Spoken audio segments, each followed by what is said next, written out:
Lindsay Lambert here, your host for Movie on the Milk Carton. Here we take a look at the films hanging on a thread, teetering on the brink of disappearing from the public consciousness. This is our second episode in the series, and the first for a film requested on social media. For those wondering where the Movie Overload show is on my podcast, I have it uploaded on YouTube. Transistor can't handle the file size. That's what she said! You can find the link to my YouTube channel in my Linktree, which is in the episode description. The aforementioned request was for the 1992 film adaptation of the stage play, Noises Off. Twitter user Joseph Ed suggested the film and sold me on both the cast and the director. Let's go ahead and dive into the movie. Once upon a time, in a place of make-believe, there was a little theater company that couldn't. Sorry, folks. Am I doing something wrong? They couldn't get their cues right. What is going on? They couldn't get their lines straight. We'll only just manage to fit it in. We'll only just do it.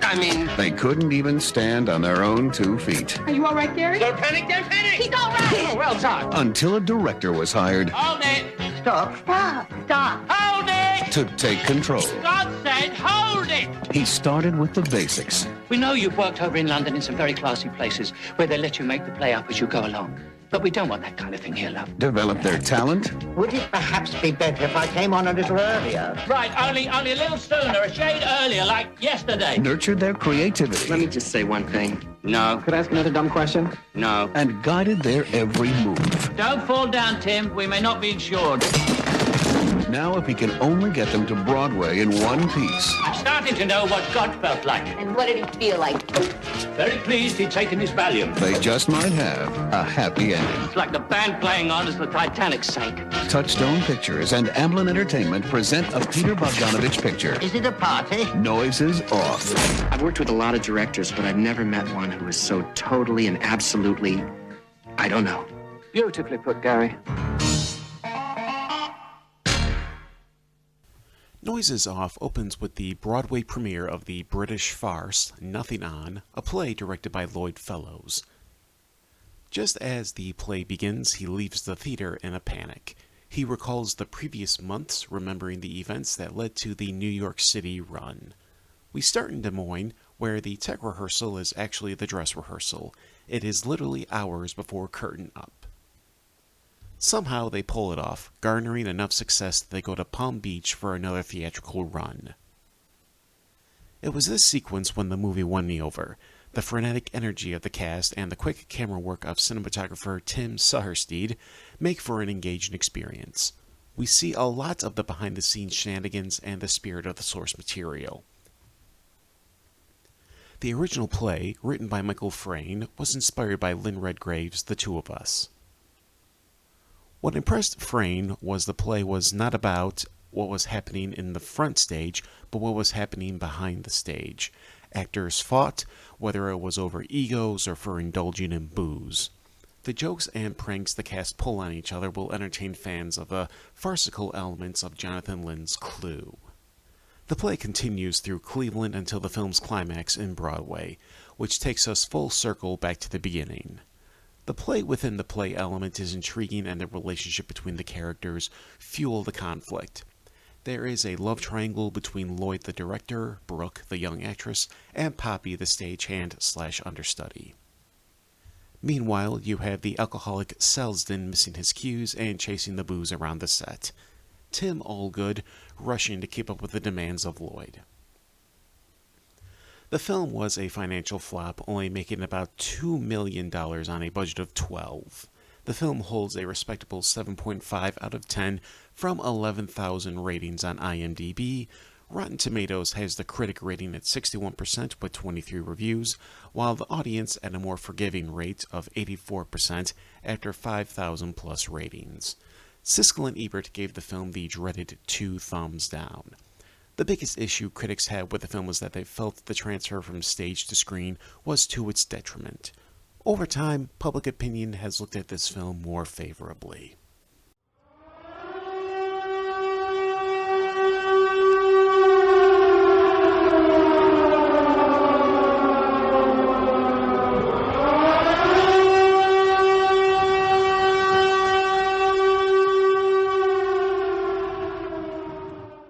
You know what that sound means. This is the spoiler section of the episode. If you want to skip this section, go to the time code listed in the description.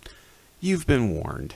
This should not be a surprise, but the ending of the original play differs from the film. The film goes with the happy ending where everything works out and the actors pull through, leading to a successful run on Broadway. However, in the original play, by the time the production reaches the main stage in Stockton-on-Tees, the actors thoroughly hate each other, sabotaging the play in front of their biggest audience. The set is in a state of disrepair, falling apart, props are everywhere, out of place. It was this change in the ending that was Frayn's biggest gripe with the film adaptation of his play.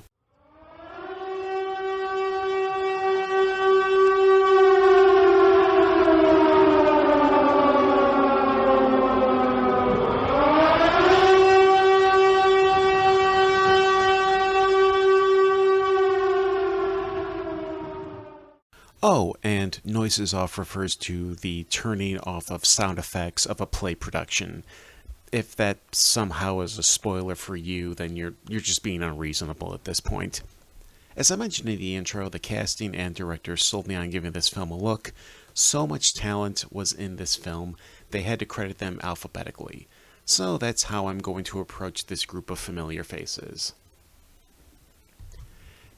Carol Burnett, one of the premier comedians, is in the dual role of actress Dottie Otley, who is playing the English elder maid, Mrs. Clackett. Her acting career started all the way back in 1955, and a year later started her career as a comedy writer on The Jonathan Winters Show. The Twilight Zone, The Lucy Show, Gomer Pyle, Get Smart, and Magnum P.I. are the tip of the iceberg on her TV credits. Her self-titled sketch comedy show ran for 8 years from 1970 to 1978. She's still going strong today, having appeared on the reprise of Mad About You and the recent final season of Better Call Saul. From one icon to another, Michael Caine donned the role of play director Lloyd Fellows. Caine's acting career goes back to 1946, where he was uncredited in Morning Departure. After his star-making turn in Alfie, the hits kept coming.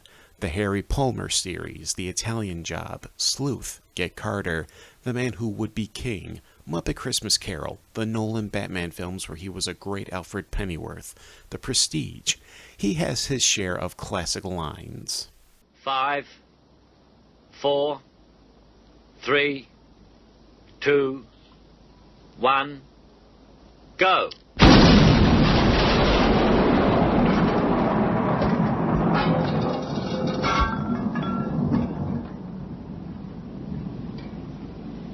You're only supposed to blow the bloody doors off! Because he thought it was good sport, because some men aren't looking for anything logical, like money. They can't be bought, bullied, reasoned, or negotiated with. Some men just want to watch the world burn. And he also stands as probably one of the most imitated British voices. It's wonderful, actually, sitting here and listening to you talk, because, yours is the most impersonated voice in the business, isn't it? Oh, yeah, everybody does. I can do it. Can you do it? Yeah. Hello, my name is Michael Caine.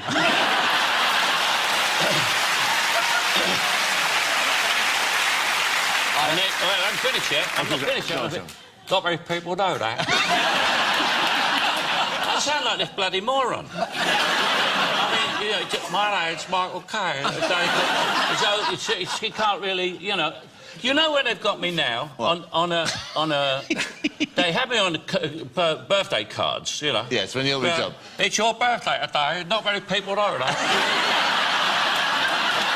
Now they've got me, on the satellite navigation. Yeah.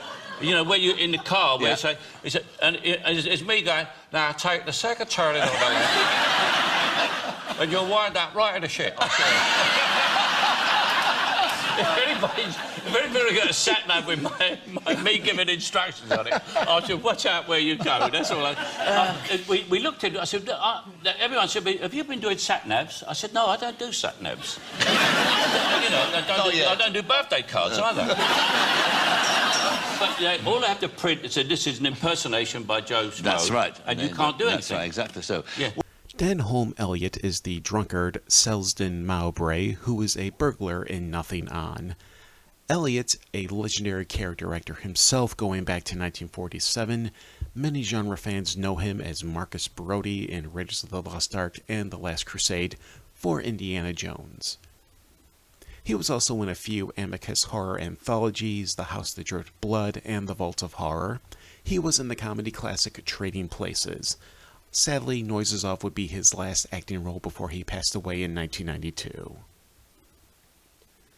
Julie Haggerty played the stagehand and love interest of Lloyd, Poppy.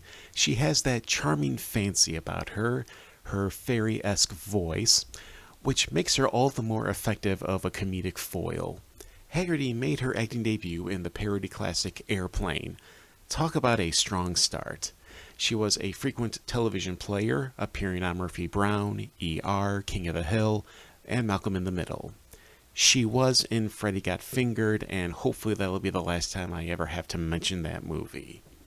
Mary Lou Henner was actress Belinda Blair, who took on the role of Flavia Brent. She kind of got lost in the ensemble, overshadowed by those with more material to work with. Frequently featured in television with classics like Taxi, Who's the Boss, Batman the Animated Series, and Brooklyn Nine-Nine. Mark Linn-Baker is the neurotic Tim Allgood, who was both a stagehand and an understudy for Selsdon. He adds a lot of comedic energy to the Palm Beach sequence. He's in charge of buying flowers for Lloyd, who is trying to woo Brooke. But because others keep taking the flowers, he has to keep leaving to grab more, ultimately only having a phallic cactus to offer Lloyd.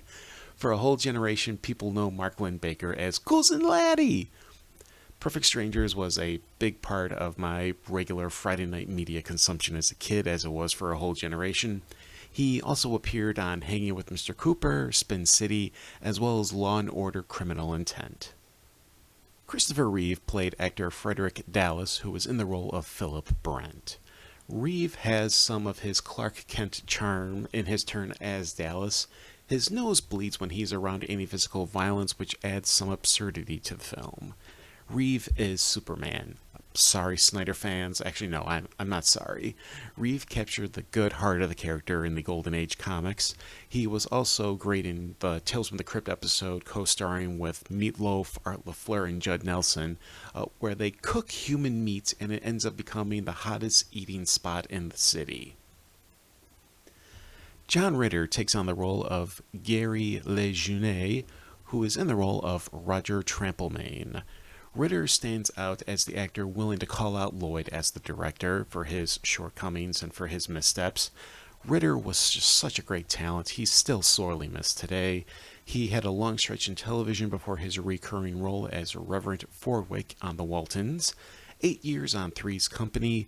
His movie credits are impressive and show his range. Stay Tuned, Problem Child, Sling Blade, Tadpole, and Bad Santa. Now we can take a look at a few of the people behind the camera. First, there's the director, Peter Bogdanovich.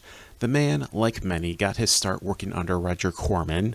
The first film he worked on was The Wild Angels, starring Peter Fonda. His feature film directorial debut was the Boris Karloff vehicle Targets, which will absolutely be an episode for Movie on the Milk Carton, because there is very little talk of this film in the online discourse, and given a lot of the recent current events, it couldn't be more apt to discuss. From there, he would go on to make The Last Picture Show, What's Up Doc, and Paper Moon. With a name like Bogdanovich, would you not expect him to be an art house director? Lisa Day was the editor on Noises Off. She had a cool career editing music documentaries, Stop Making Sense for the Talking Heads, Chuck Berry's Hail Hail Rock and Roll, the Jerry Lee Lewis biopic Great Balls of Fire, which I believe was Dennis Quaid in the role of Jerry Lee Lewis, and also Winona Ryder as the uncomfortable love interest, so to speak. There's also Eric Clapton's Nothing But the Blues. She also edited one of the greatest stand-up comedy movies of all time, Eddie Murphy Raw. Noises Off marked a rare entry not related to music. Cinematographer Tim Suttersteed has some awesome credits. He was the director of photography for classics like Critters, Mannequin, Bill and Ted's Excellent Adventure, Men at Work, The Wedding Singer, Office Space, and Idiocracy. Those are all bangers as far as I'm concerned. And that finishes this look at Noises Off. It was enjoyable enough. If you like Clue or ensemble comedies, then you'll get a lot out of Noises Off. For the next episode, I'll be taking a look at another suggestion, this one from Twitter user Eddie Donnelly. When he found out I didn't see Best Defense from 1984, he told me I never lived. Rarely do I see such a recommendation that confident. So next time will be Best Defense with Dudley Moore, Eddie Murphy, Tom Noonan, and already another appearance by George Zunza, who was in the previous episode of Movie on the Milk Carton, Massage Parlor Murders. And I'll have it up when I can in November. Until next time, this is Mackenzie Lambert for Movie on the Milk Carton, signing off.